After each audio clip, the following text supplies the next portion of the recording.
Nói số muối là nó chống hành số muối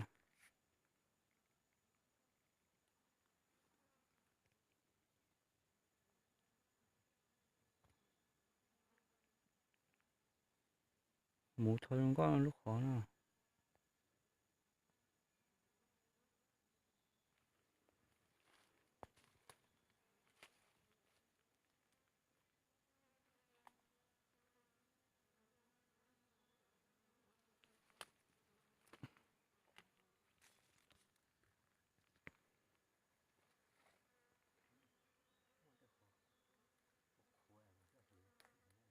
ừ.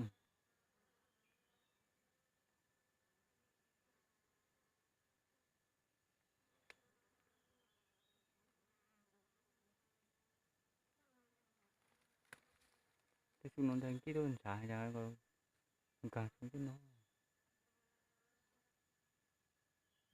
vậy thôi thu thu ăn liền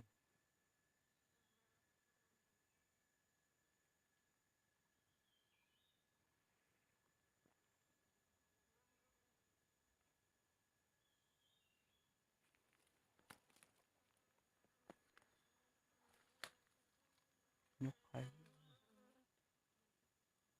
tụi nó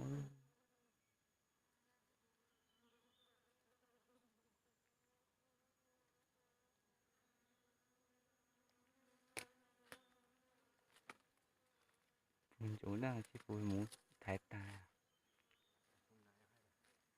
nó muốn cho phôi ta nhìn thấy nó mình tao bị lúa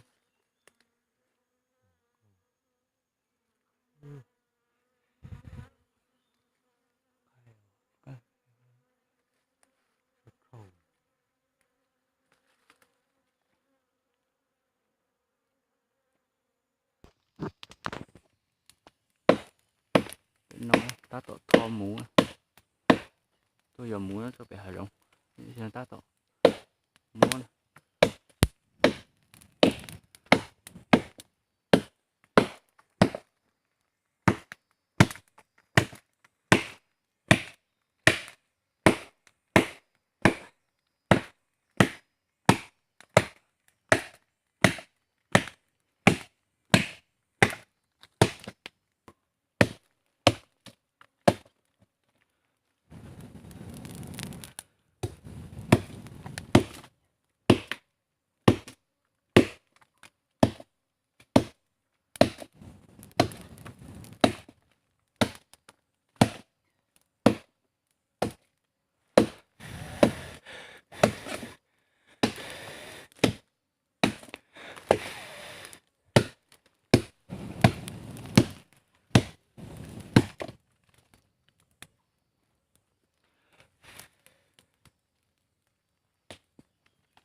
đi vào rồi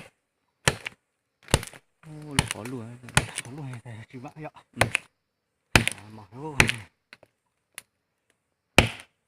tốt rồi chú tốt muốn tao ở đây nó chỉ nhọn có chứ chỉ mua gì đi nữa chỉ mua mẹ anh nó chứ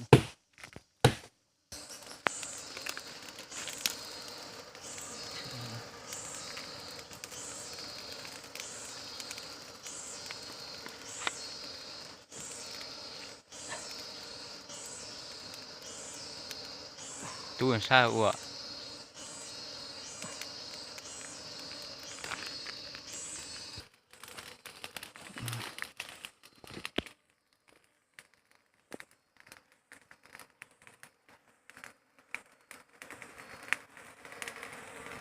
đủ tài cái mua gì cái số nó phải nói mua cái mua gì mà vậy cái đọc này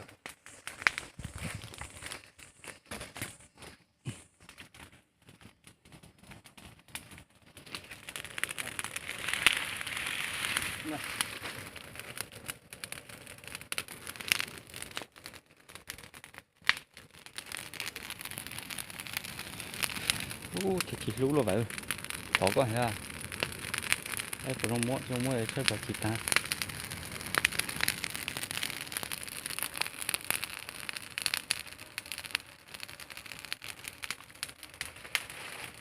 mua nó đen bóng vì hai đen bóng à ô rồi sau gì sau hết đủ cho có trái ạ.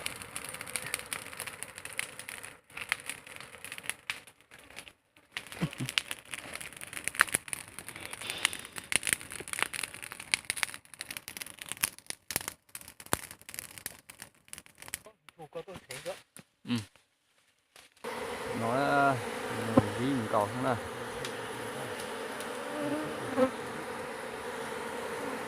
Mình cầu cây số u đây. Nó khó lọt rồi ha. Ôi. Lọt nó nè. Tí nó phộng.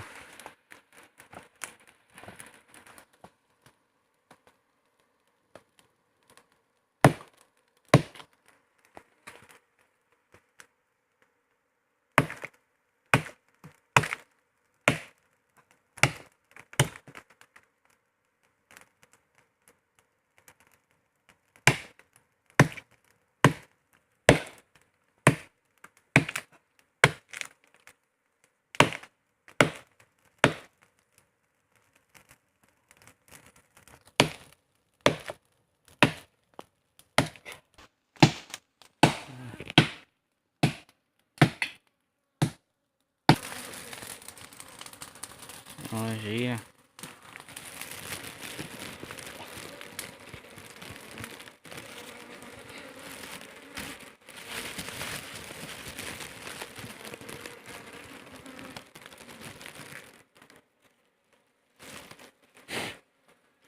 cảm ơn chị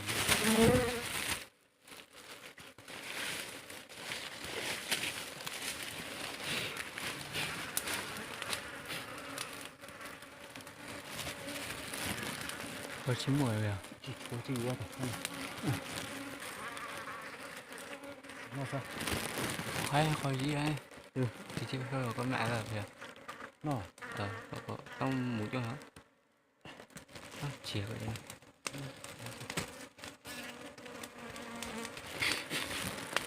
đó Đây là gì ha? Kìa, nó khối nó.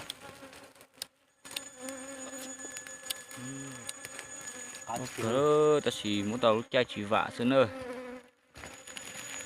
Nó tay vạ là gì đâu kìa. thì nó cá heo rồi sẽ nó bằng khé rồi thì bỏ nó mà khi heo cá chơi